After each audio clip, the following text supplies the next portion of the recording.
everyone. My name is Jeroen, and the poster brought today presents ongoing work of myself and Marty on an extension of the environment model of KLEE.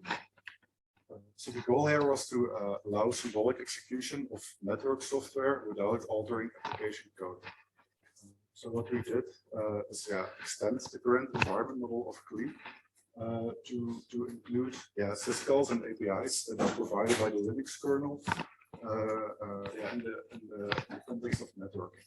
So the most prominent example here is for the sockets interface, but we also included some APIs or syscalls related to networking that are most often used by an application directly or indirectly via library function to get information about the network environment. By example, to get to know which network interfaces are present.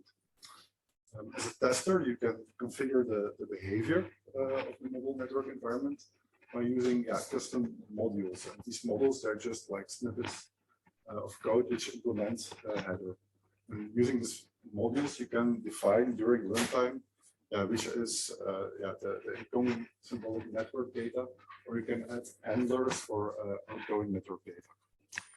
So do not have to make your own module every time. We also make a reference module in which you can configure the behavior of the network environment using a configuration file. So in the configuration file, you declare which network interfaces are present, and you can declare statically what the structure is of incoming network data. So by example, if you have some packet header, you can statically define which parts of the packet are concrete, or which of them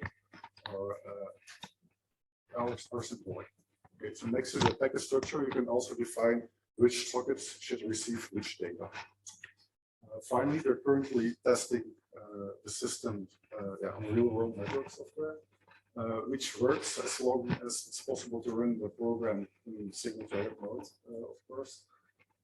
And it seems to be usable. By example, we ran the system on an older version of DNS-MOS, and we were able to retrieve some existing bugs or known bugs out of the box. Okay. So thank you for your attention. The poster is lying next to the door in the corner, so I'm happy to answer your questions later.